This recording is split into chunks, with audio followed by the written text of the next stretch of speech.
Captain Lee Daeho stood on the bridge of the Indomitable, watching the massive alien ships appear in Earth's orbit. The three vessels were unlike anything humans had ever built. They looked like floating cities made of crystal and metal, each one 5 times larger than Earth's biggest space station. "Sir, we're getting a transmission," said Lieutenant Park So-jin from her station. Her hands moved quickly over the controls. "They're asking to speak with our leaders." Daeho nodded. After decades of sending radio signals into space, humanity had finally gotten an answer.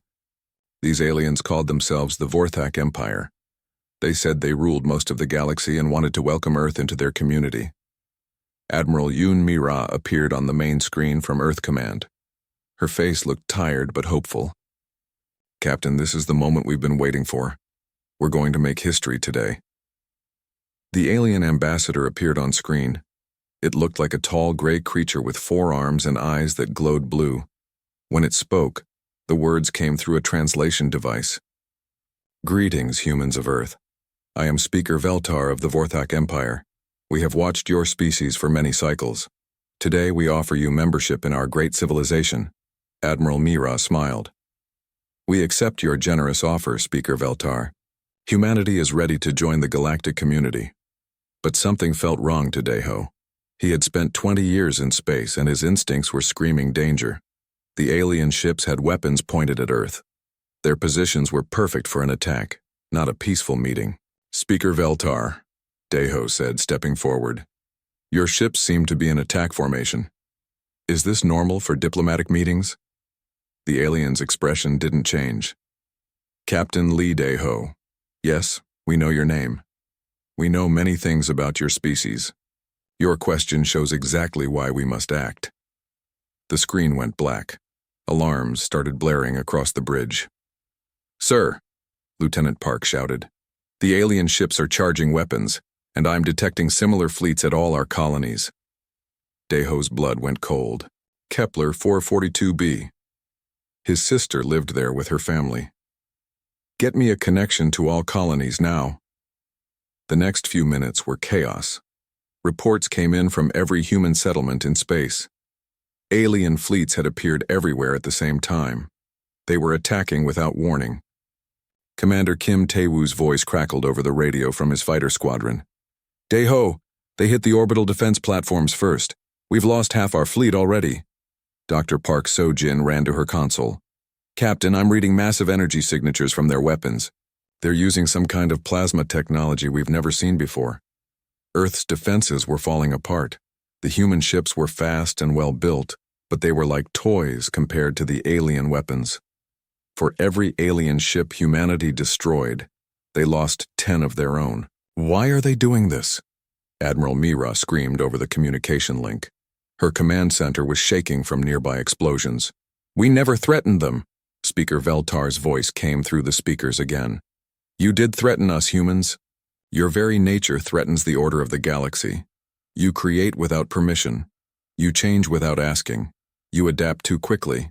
In 50 years, you went from flying in metal boxes to crossing the stars. Such chaos cannot be allowed to spread." Another alien voice joined the transmission. This one sounded different, like wind through metal. "I am Nexus Prime of the Nexari. Your species shows the signs of the Architect Plague. You must be removed before you infect others with your dangerous thinking." A third voice spoke, deep and rumbling. "I am War Chief Gorthak of the Kelthan clans. Your warriors fight without proper order. They think for themselves instead of following commands. This is madness that must end." Daeho understood now. The aliens weren't afraid of human weapons or territory. They were afraid of human ideas. They had built their civilization on control and order. Humanity's creativity and independence scared them. "All human ships, this is Captain Daeho. We need to scatter. Use emergency protocols. Save who you can." Dr. Park So-jin was working frantically at her station. "Captain, I have an idea. The experimental quantum tunnel device in Lab 7. If I can activate it, I might be able to teleport our ships to safety." "That's never been tested on anything bigger than a probe," Daeho said. "It's better than dying here," she replied. Explosions rocked the ship. Through the windows, Deho could see Earth's moon breaking apart under alien fire. The beautiful blue planet where humanity was born was covered in fire and smoke. "Do it," he ordered. Park's fingers flew over the controls. Strange energy filled the air around the human fleet. Reality seemed to bend and twist. Other human ships appeared and disappeared like ghosts. "It's working," Park shouted. "I'm sending coordinates to random locations across the galaxy. The aliens won't be able to track us." The last thing Deho saw before the tunnel activated was Earth exploding. The world that had given birth to humanity was gone forever. Billions of people had died in minutes. When the light faded, the Indomitable floated in empty space between stars. Around them were 30 other human ships. Behind them was nothing but darkness. Commander Tewu's voice came through the radio, quiet and broken. "Deho, Earth is gone. The Kepler colony is gone. Everything is gone." Dr. Park was crying at her station. The readings show we're somewhere in the outer galaxy, far from any known star systems. I scattered the other groups across thousands of light years. Deho looked at his crew. These 40,000 people might be all that was left of humanity. The aliens had succeeded in destroying human civilization, but they had made one mistake. "Listen to me," Deho said, his voice carrying to every ship in their small fleet. "They called us chaotic. They called us dangerous. They said we adapt too fast and think too much." He paused, feeling anger and determination growing in his chest. "They were right about everything, and that's exactly why we're going to survive this." Lieutenant Park looked up from her console. "Sir, what are your orders?" Deho stared out at the alien stars. Somewhere out there, the galaxy thought humanity was extinct. They were wrong. Humanity was just getting started. We learn, we adapt, we grow stronger, and someday we're going to show them what happens when you try to erase the human race. The small fleet of survivors began moving into the unknown darkness of space, carrying with them the last flame of human civilization. The galaxy had no idea what was coming. 5 years had passed since the day Earth died. Captain Lee Deho walked through the corridors of his ship, watching his people work. The Indomitable looked very different now. Human engineers had rebuilt almost everything, making it faster and stronger. Engineer Han Min-ho looked up from his workstation. "Captain, the new engines are ready for testing. We're getting 30% more speed than before." Deho nodded. In 5 years, the scattered human fleets had learned to survive in the deep space between stars. They had become nomads, trading with small alien settlements and hiding from the major powers that ruled the galaxy. Dr. Park So-jin, now the chief scientist for their group, called him over to her lab. "Deho, you need to see this. We found something incredible." She led him to the viewing window. Outside was the largest structure Deho had ever seen. It stretched for thousands of kilometers, made of materials that seemed to bend light around them. Ancient symbols covered its surface. "What is it?" Deho asked. "We think it's a space station built by a race called the Architects. They vanished long ago, but their technology is still working." Park's eyes were bright with excitement. "The computers are still active. I've been learning their language." Lieutenant Colonel Cho Yoon-ji joined them at the window. She commanded the Marines who protected their fleet. "Is it safe to explore?" "The scans show no life signs," Park replied. "But the technology inside is beyond anything we've seen, even more advanced than the aliens who attacked us." Professor Lim Jae-sung, their historian, had been studying the alien cultures for years. "Captain, I've been researching the Architects in the galactic databases we captured. The other species never talk about them directly, but I found references. They were destroyed over 50,000 years ago." "Why?" Deho asked. "The same reason they tried to destroy us. The Architects were too creative, too independent.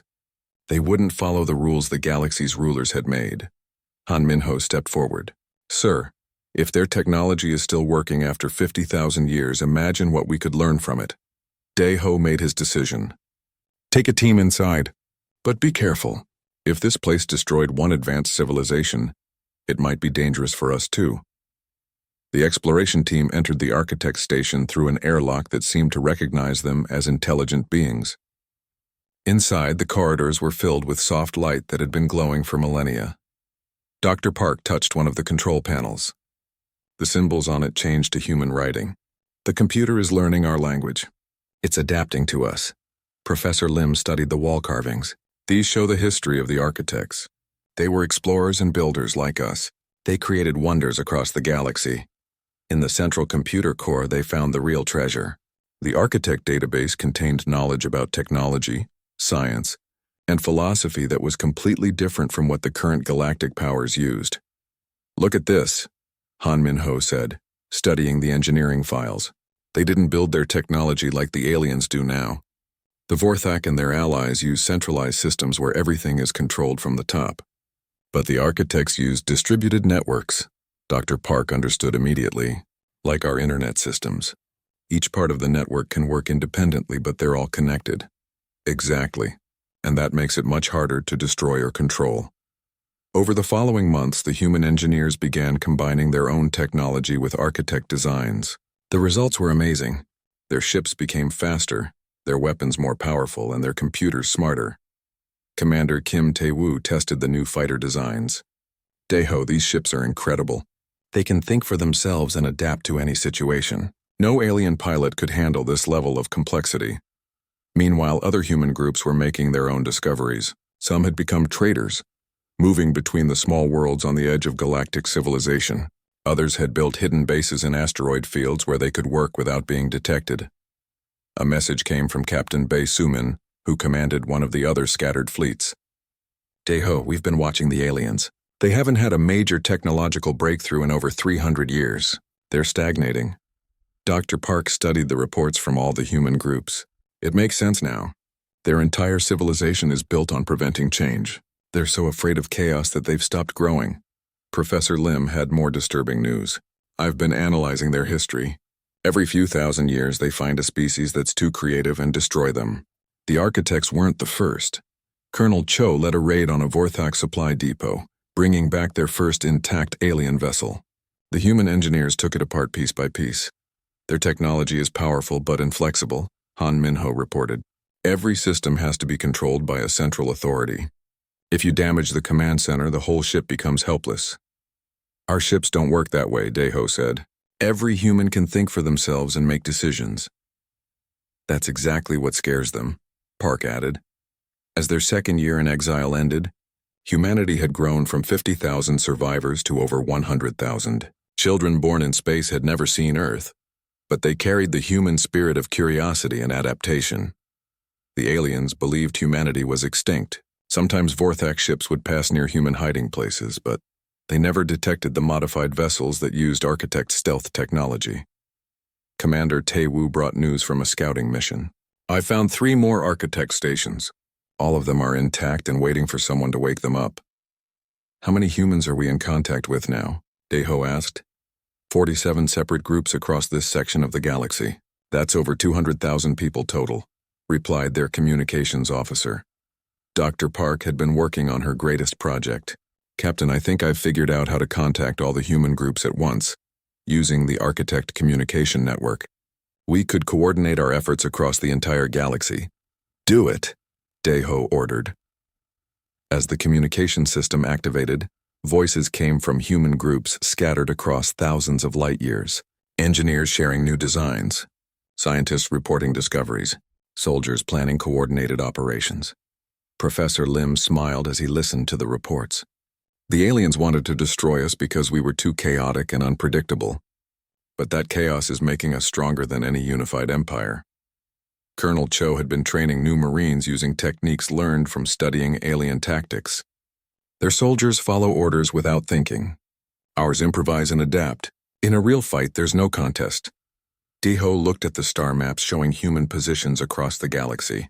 The aliens had scattered them to prevent humanity from regrouping. Instead, they had created a network of innovative, independent communities that was growing stronger every day. "They made a mistake," he said quietly.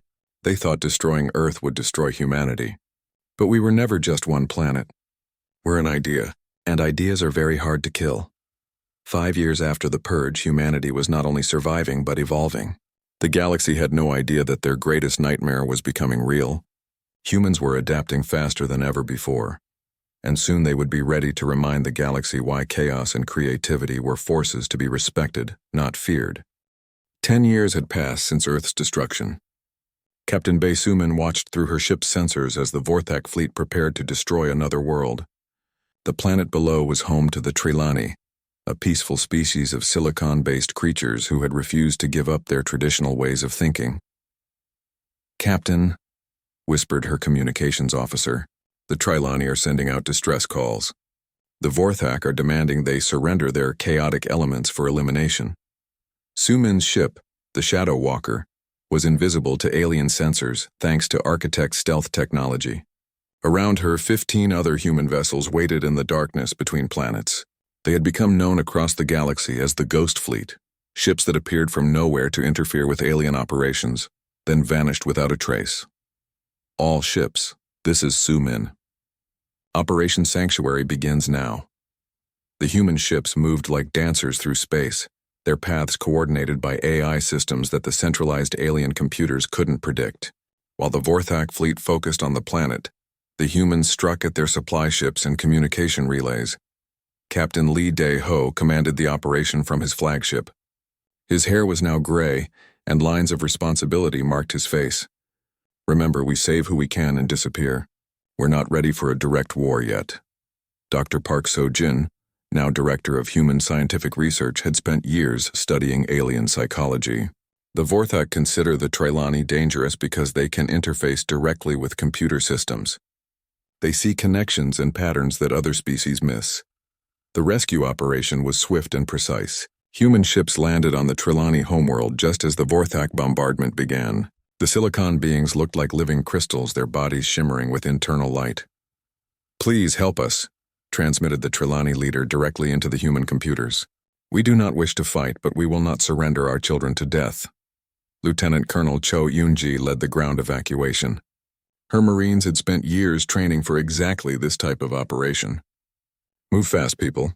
We have 20 minutes before the Vorthak realize what's happening." The Trilani were unlike any species humans had encountered. They could merge their consciousness with electronic systems, turning computers into extensions of their minds.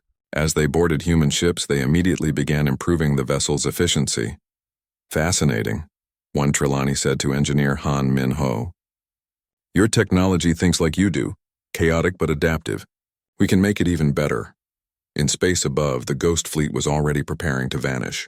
Commander Kim Tae-woo's fighters provided cover while the evacuation ships escaped through quantum tunnels. "Vorthak reinforcements coming in," Tae-woo reported. "We need to go now." But the Trilani leader had one more request. "Human friends, there are others like us, many species across the galaxy who refuse to conform.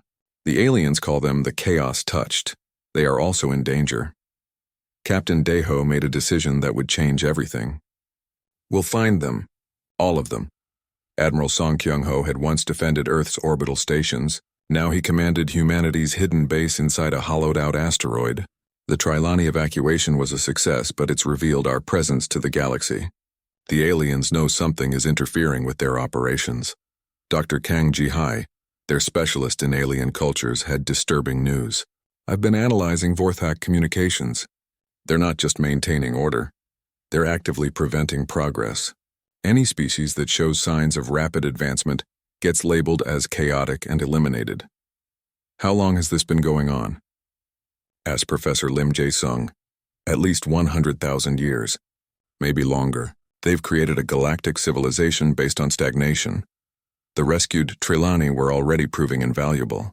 Their ability to merge with computers allowed them to understand architect technology in ways humans couldn't. Working together, they unlocked new secrets of the ancient systems." "Look at this," said Trilani engineer Shalneth, her crystal body glowing as she communicated with the architect database. The architects left a message for whoever found their technology. They knew this cycle would repeat. The message was simple but profound. "To those who think in chaos, who create without permission, who adapt without asking, you are not alone. Every galaxy faces this choice, grow or die. Choose growth." Captain Sumin took her ships deeper into alien territory, following reports of other persecuted species. They found the Kithara, a race of artists whose beautiful creations were considered dangerous inspiration by the galactic authorities. "We have been hiding for centuries," the Kithara leader sang in harmonious tones. "Our music and art spreads ideas that the rulers fear. The Ghost Fleet rescued them too, adding their creativity to humanity's growing alliance of outcasts. With each rescue operation, humans learned more about the galaxy's hidden history. Dr. Kang's research revealed that the Vorthak Empire wasn't really an empire at all. It was a control system designed to prevent change. They're not evil, she explained to the Human Leadership Council. They're afraid. Their entire existence depends on keeping things exactly as they are. Innovation threatens their power. Engineer Han Min-ho worked with the Trelawney to create new technologies that combined human creativity, architect knowledge, and Trelawney computer skills. The resulting ships were beyond anything the galaxy had seen. We're not just building better weapons, he said. We're building better ideas. The aliens began to notice patterns in the chaos. Ships disappearing, colonies evacuating overnight, and technologies appearing that shouldn't exist. They called the unknown force the Void Touched, beings who came from the empty spaces between stars. Admiral Song developed what he called the Prometheus strategy. We don't need to conquer them militarily. We just need to show the galaxy that there's a better way to live. Human ships began appearing at the edges of alien space, broadcasting new ideas and technologies to anyone willing to listen. Species that had been suppressed for millennia suddenly remembered what it felt like to innovate. The Kelton clans, one of the galaxy's most rigid military societies, began experiencing rebellions as their soldiers were exposed to human concepts of independent thinking. Their whole system is breaking down, reported Captain Bae Sumin after a reconnaissance mission. Species that haven't questioned authority in centuries are suddenly asking why, instead of just following orders. The Nexari, beings of pure energy who had enforced galactic conformity for eons, found their control networks disrupted by Trelawney hackers who could think faster than their security systems. Dr. Park So-jin made the most important discovery yet.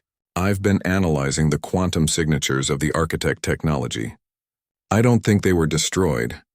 I think they transcended physical reality and became something else. What kind of something else? Asked Daeho. I'm not sure yet. But the technology responds to us like it's alive. Like it's been waiting for the right species to inherit it. As their 10th year of exile ended, humanity had grown to over 200,000 strong. They had allies across the galaxy and technology that surpassed anything the ruling powers possessed. But more importantly, they had sparked something that couldn't be stopped. The idea that thinking for yourself wasn't chaos, it was freedom. The galaxy was waking up from a 100,000-year sleep. And the beings who had tried to erase humanity were about to learn that some forces are too powerful to destroy.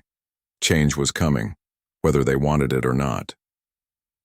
15 years after Earth's destruction, General Nam Hye-jin stood on the command deck of humanity's first official military vessel, the dreadnought Terra's Fury. Through the massive viewing windows, she could see the Trelawney homeworld burning under Vorthak bombardment. General, called Director Shin Yu-jin from the intelligence station. Our networks report similar attacks on 12 other liberated worlds. They're trying to crush the revolution before it spreads further. The revolution had started slowly, small acts of defiance by oppressed species who had been inspired by human ideas. But now, entire star systems were breaking free from the rigid control of the galactic powers. Captain Oh Dong-wook, commander of the Terra's Fury, watched the tactical display. Ma'am, the Vorthak fleet has 60 capital ships. We have one. Even with our superior technology, those aren't good odds. General Nam smiled grimly. Captain, you're thinking like them. They see numbers and hierarchy. We see opportunity and creativity. She activated the fleet-wide communication system. All human vessels, this is General Nam. Today we stop hiding. Today we show the galaxy what happens when you try to erase an idea. The battle for Trelawney space became the first open military confrontation between humanity and the galactic powers. But it wasn't fought like any war the aliens had ever seen. Human ships moved in patterns that seemed random, but were actually based on complex mathematical principles. They struck at multiple targets simultaneously, creating chaos that the centralized alien command structure couldn't handle. Their admirals are trying to coordinate everything from their flagship, reported Captain Bae Sumin from her stealth reconnaissance vessel. But our attacks are coming too fast from too many directions. The Trelawney themselves had refused to be passive victims. Their ability to interface with technology turned every computer system on their world into a weapon against the invaders. Human friends, transmitted Trelawney leader Velnara directly into the Terra's Fury systems. We have disabled their orbital bombardment platforms. The way is clear for your assault. Captain O led the dreadnought into the heart of the enemy formation.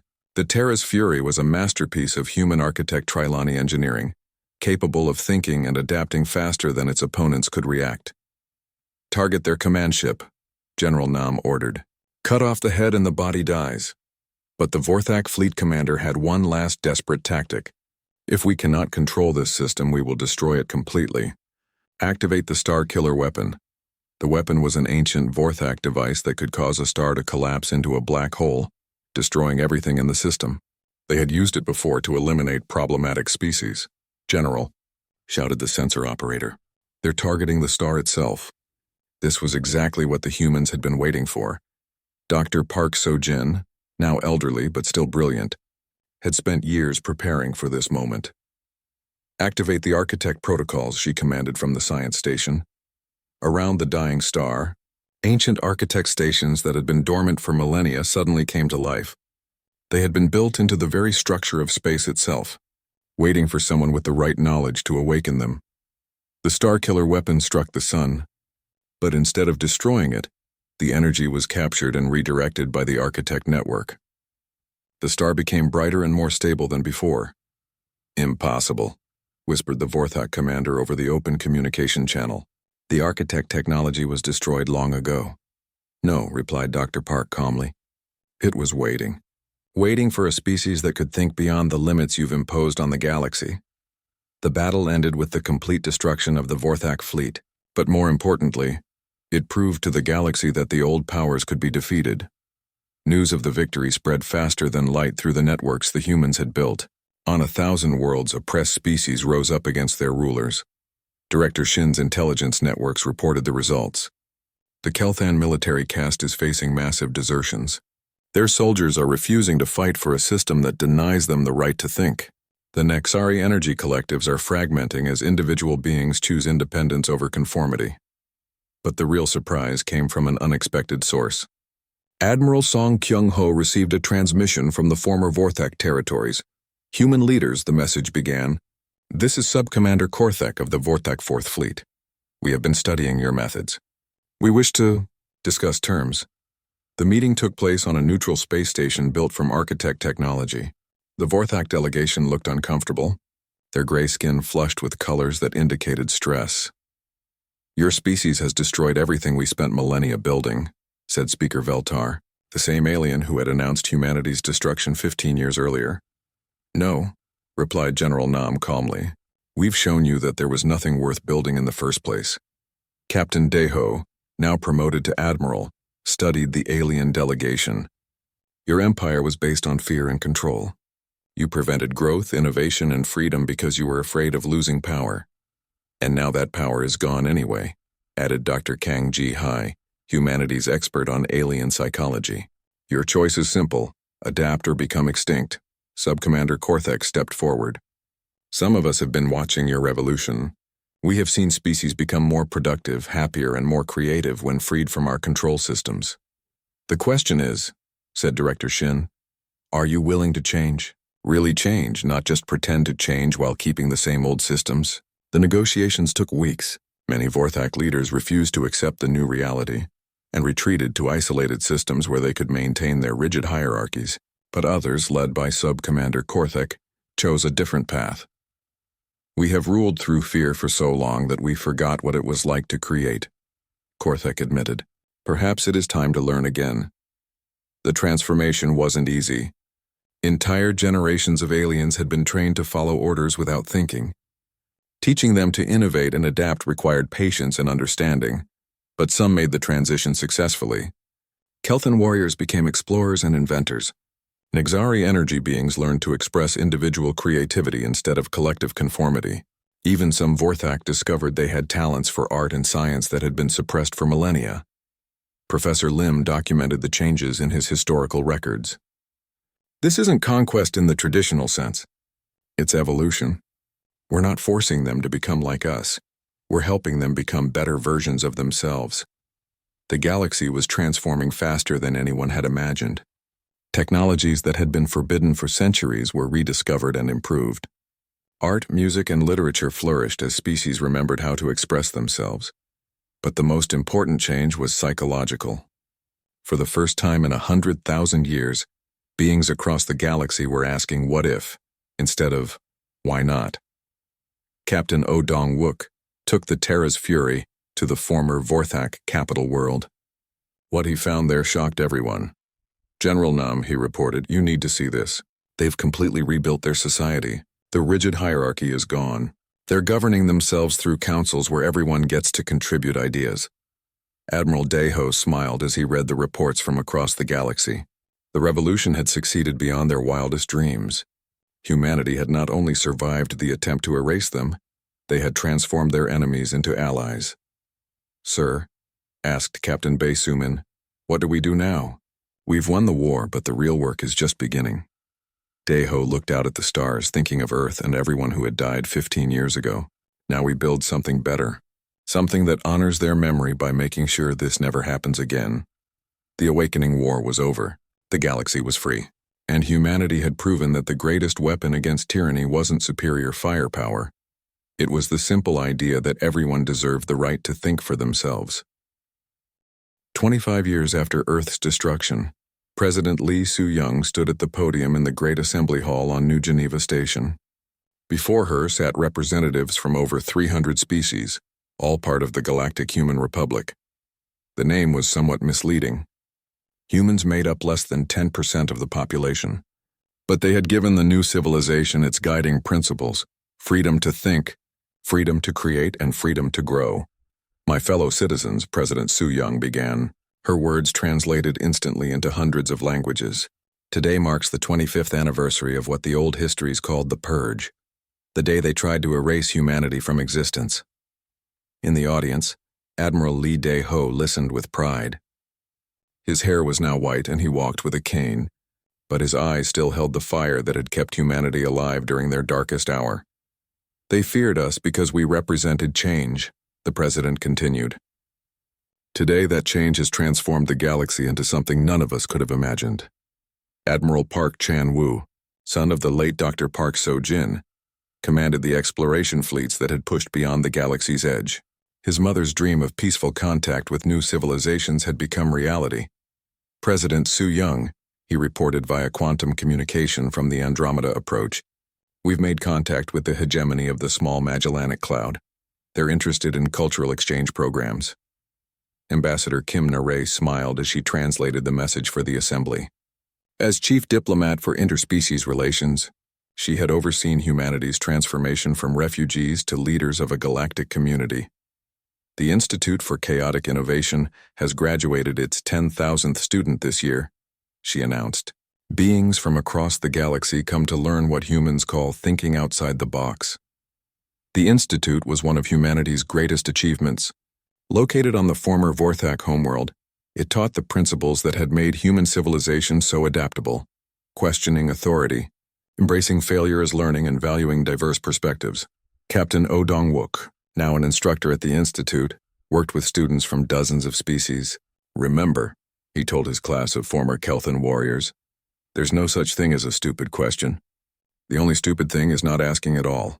His students were learning to think like humans, not to become human, but to unlock the creative potential that had been suppressed in their own cultures for millennia. Sub-Commander Korthek had become one of the Republic's most effective administrators. The former Vorthak officer now managed industrial development for an entire sector. "The productivity improvements are remarkable," he reported to the assembly. "When workers are allowed to suggest improvements instead of just following orders, efficiency increases by an average of 40%. But the real transformation was visible in the day-to-day life of ordinary citizens. On worlds that had once been rigid police states, children now attended schools where they learned to question, experiment, and dream. Engineer Han Min-ho, now ancient but still sharp, had devoted his final years to training young engineers. "Technology is just a tool," he told his students.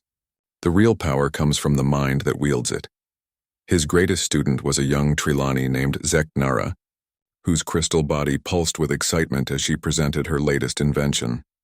Master Han, I've created a communication system that doesn't just translate words, it translates ideas directly from mind to mind. Beings can share concepts that don't exist in their own languages. It was exactly the kind of breakthrough that the old galactic order would have banned as dangerous chaos. In the New Republic, it was celebrated as progress. The galaxy's former rulers had made different choices about their futures. Some, like Korthek, had embraced change and found new purposes in the free society. Others had retreated to isolated systems where they maintained their old ways, becoming museums of a failed civilization. We don't force anyone to join us, President Su Young had declared early in her administration, but we also don't allow anyone to force others to conform to their rigid systems. The result was a galaxy where diversity flourished.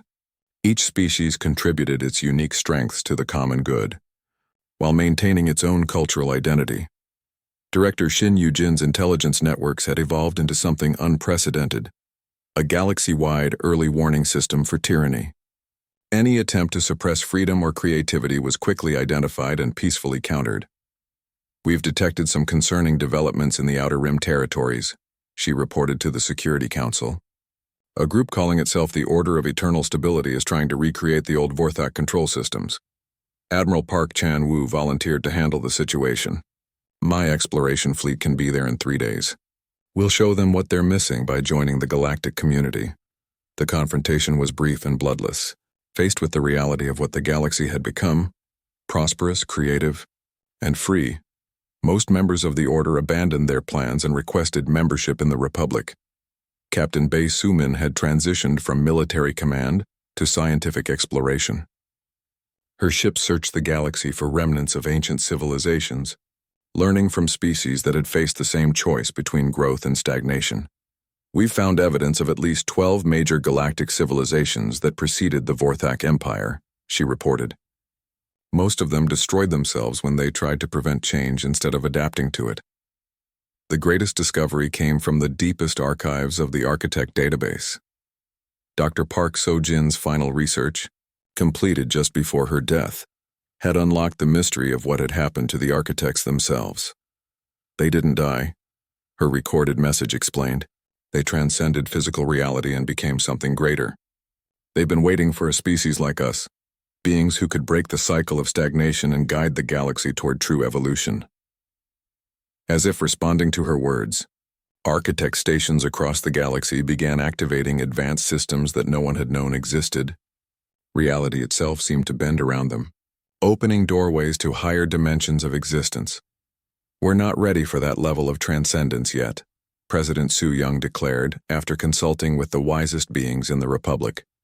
But someday, when the galaxy is truly unified in freedom and creativity, we might be. The anniversary celebration continued for days across thousands of worlds. But for Admiral Dae-ho, the most meaningful moment came when he visited the memorial to Earth in the center of New Geneva Station.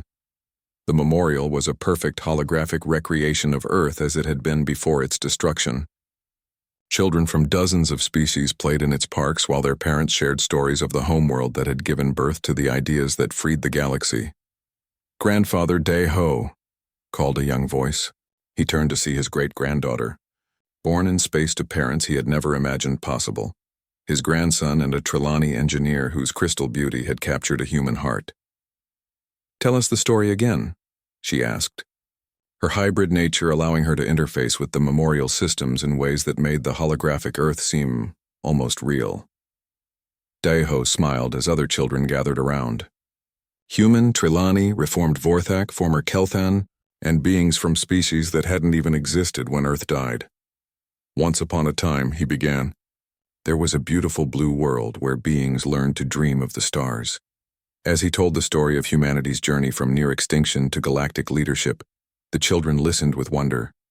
They lived in a galaxy where such dreams had become reality. "The bad aliens thought they could erase us," Dae-ho continued, "but they didn't understand that you can't destroy an idea whose time has come." The memorial systems responded to the children's emotions, showing them images of the galaxy as it was now, free, diverse, creative, and constantly growing. "Will there be more bad aliens, grandfather?" asked a young Kelthan whose parents had been warriors in the old regime. Probably, Deho admitted. But there will always be good beings ready to stand up for freedom. And as long as someone remembers that everyone deserves the right to think for themselves, no tyrant can ever truly win. As the celebration wound down and the children were called home by parents from a dozen different species, Admiral Deho remained at the memorial. He thought about Earth, about the billions who had died, and about the galaxy they had inadvertently saved through their sacrifice. "We did it," he whispered to the holographic image of his lost homeworld. "They wanted to erase humanity, and now we rule the galaxy. But more importantly, we've made it a galaxy worth ruling." The memorial systems detected his words and responded with a message that Dr. Park So-jin had programmed years earlier. "The greatest victory is not conquering your enemies, but helping them become better than they were." As the stars wheeled overhead and ships from across the galaxy arrived and departed on missions of exploration, trade, and friendship, humanity's greatest achievement was visible everywhere. A civilization that celebrated diversity, embraced change, and gave every being the freedom to become their best possible self. The galaxy would never be perfect, but it would never again be the stagnant, fearful place that had tried to destroy humanity. The age of enforced conformity was over. The age of infinite possibility had begun,